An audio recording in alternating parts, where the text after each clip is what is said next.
Let's talk about tuning. I'm going to be covering the basics so that a beginning string player can learn how to tune their instrument without breaking a string. I'm also going to be helping advanced players to learn how to listen to the overtones so that they can tune by ear just like the pros do. Let's get started.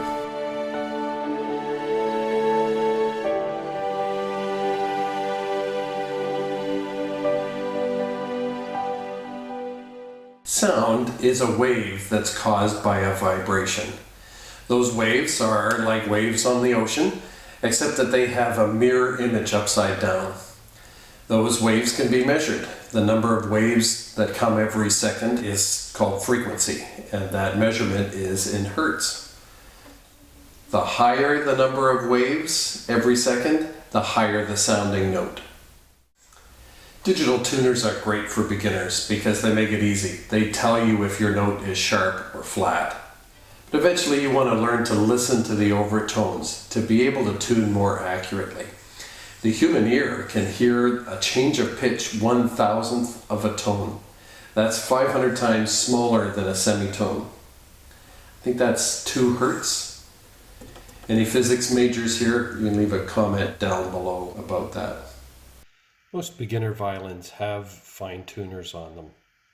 If your violin does not have fine tuners, stay tuned to learn how to tune with your tuning pegs. Fine tuners adjust the tension of the string by very small increments. By turning the screw in, it pulls the string and tightens the tension. That increases the pitch.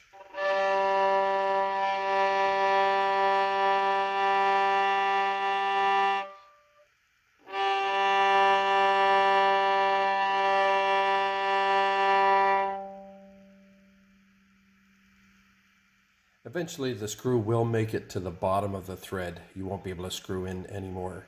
So when that happens, you want to back the screw all the way out until you can feel that it's loose, which is right there.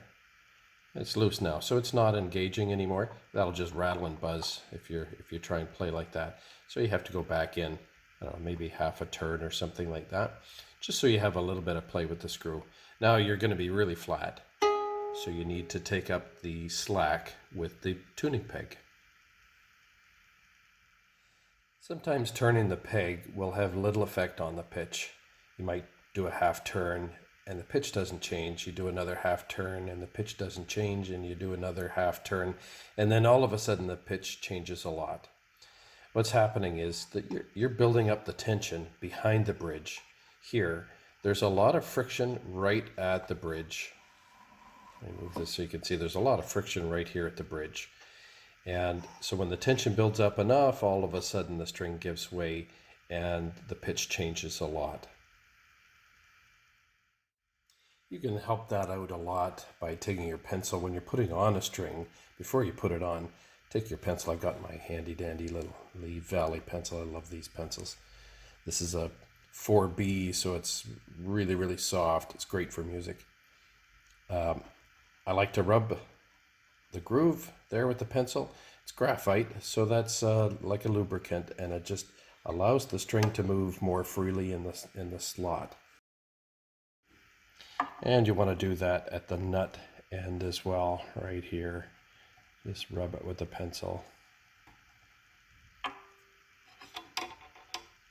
And now tuning will be a lot easier.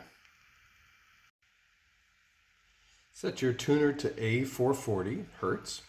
That's the most common standard tuning, modern tuning, for an A above middle C.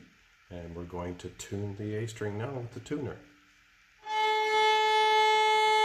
Super flat there. So I'm turning the screw clockwise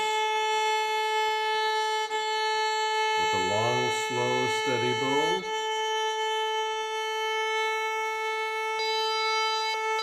Jackpot. I'll do the same thing with the other strings.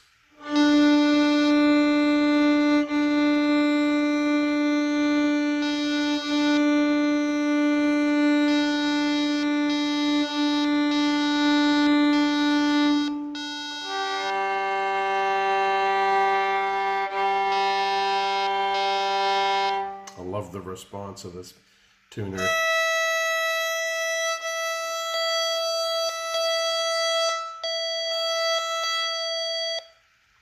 And if you've had to tune your violin a lot, if it was really out of tune, I might go back around and try it again. See how that's flat now, because I brought the pitch of the other strings up so much.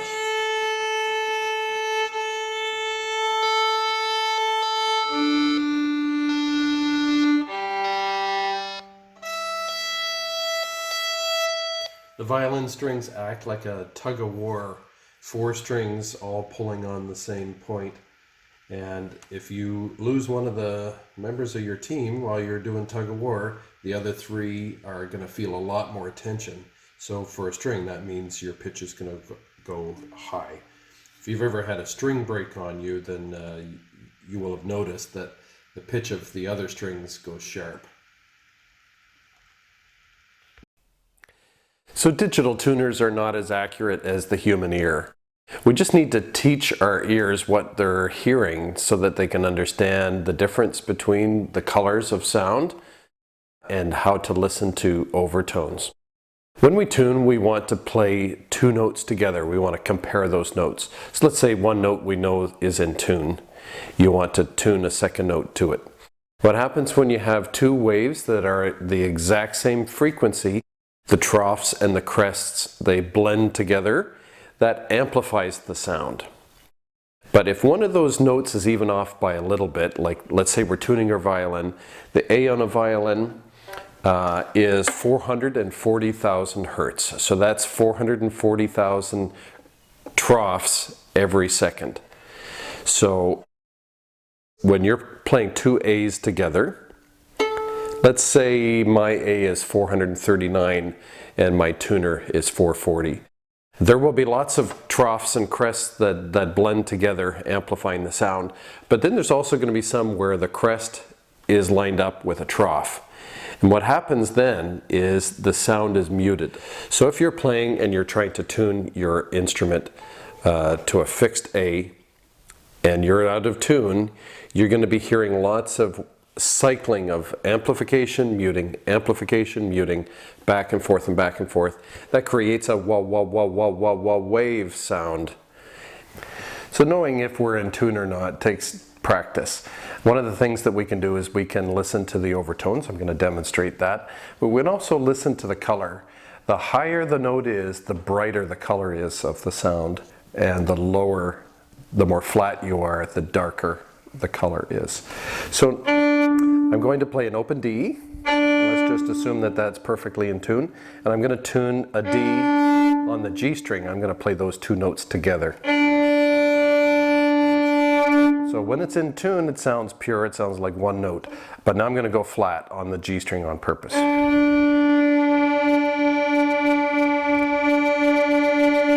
the wave. Whoa, whoa, whoa, whoa. The more out of tune I get, the faster that wave. So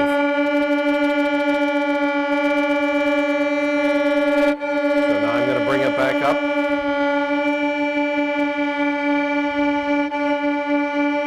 This is a lot like a wolf tone. If you know what that is. Wolf tones. There, it's in tune.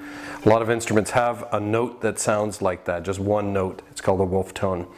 And they're difficult to deal with. If you're interested in knowing more about wolf tones, post a comment down below and I'll be happy to make another video about wolf tones and some of the things we can do to deal with them. In orchestra, we tune to the oboe. You can also tune to a piano, playing an A over a D minor triad like this. That gives you multiple notes that you can refer to. Tuning is relative. So when we use a digital tuner, I call these the 3-in-1 because it's really 3 things in one. It's a metronome, it is a tuner, and it's a tone generator. These are great because all kinds of instruments can use this. A pianist can use this for metronome. Even a sackbut player can use this. With the 3-in-1, what I like about these is 3-in-1 means it's a tuner, it's a metronome, it's a tone generator all in one. So hey, I'm B natural. My mother always said be natural. I'm going to set this to A440. That's what I tune the violin to. And that's the A above middle C. So when we're tuning, we compare with this note.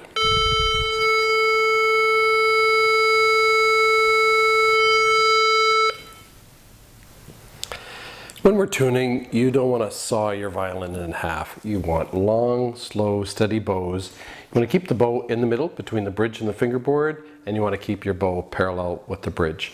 You want a nice, even tone. And it is a little bit hard to coordinate, especially for beginners. You have to hold your violin really well. You want your left hand on the tuner, your bow here. A little bit of rub the belly, pat the head. So I'm going to put my metronome, my tuner on A440. It's the 4th octave. So this is the A above middle C on the piano.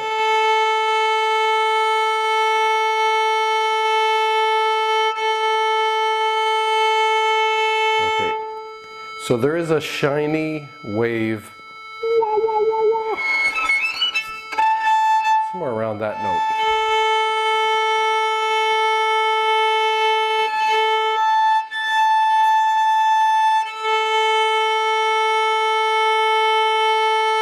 Sure hope you can hear that.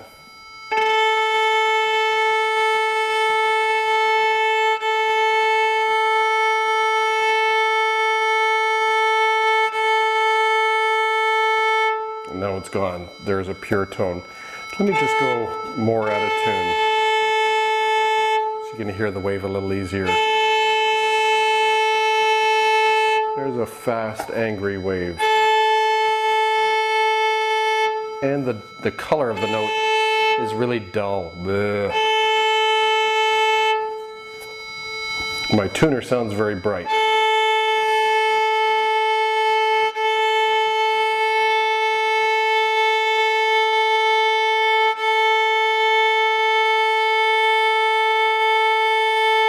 And there's a nice pure tone. If you're not sure if you're sharp or flat, toss a coin. Take a guess. If it gets worse, you know you're going the wrong way, you want to turn around. Let's see how I did. Yeah, this particular tuner plays the note back if you're in tune, so that's a nice feature to have in a 3-in-1. So I'm now going to use my pegs to tune the rest of the violin. I'm going to use my A string that I know is in tune, and I'm going to tune the D string to the A. And there's a very angry wave again.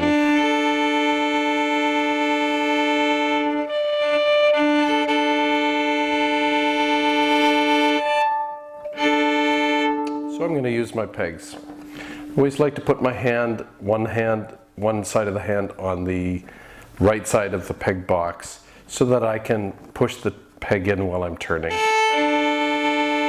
Always loosen the peg first because the pegs generally stick. So if you're a little bit flat and you try turning the peg up, that's when people break a string. That's the most important thing that I can tell you. Always loosen the peg first. It's wood on wood, it gets stuck, so you need to move it. So I've loosened the peg, it's now going to move more freely.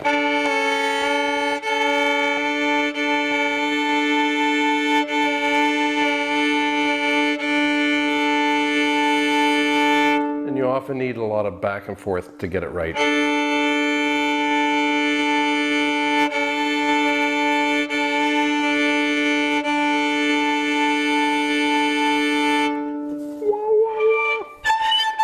That's the one I'm hearing now on the A. So I'm close. I'm just a little bit sharp. So here's a little trick. I could keep working at it with the peg until I get it bang on. But here's a little trick. When we're sharp on a string, you can just grab it with your finger. Just give it a little tug. You're not going to break the string. That's got it pretty good. It just loosens the tension that's built up behind the bridge when we do that.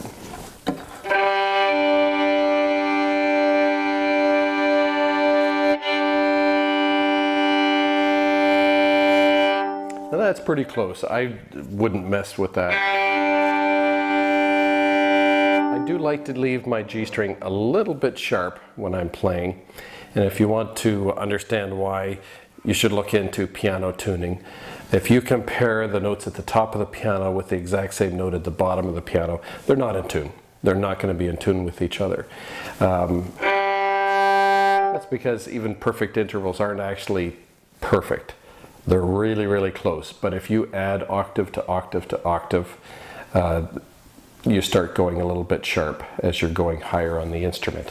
So I like to leave my G a tiny bit sharp. This gets a lot more difficult when we start tuning fractional sized instruments. They're generally mass-produced, and that reflects the quality of the materials used. Painted hardwood is the hardest to deal with. The wood is softer, so it expands and contracts more. That just makes it so difficult to work with. On my Brewer House line of violins, even my entry level, I only use ebony fingerboard and pegs. It does cost more money, but at the end of the day, my teachers and students are happier. So I hope you've learned something about tuning. I hope you don't break any strings. Please like and subscribe, post any questions you have or comments down below, and stay tuned.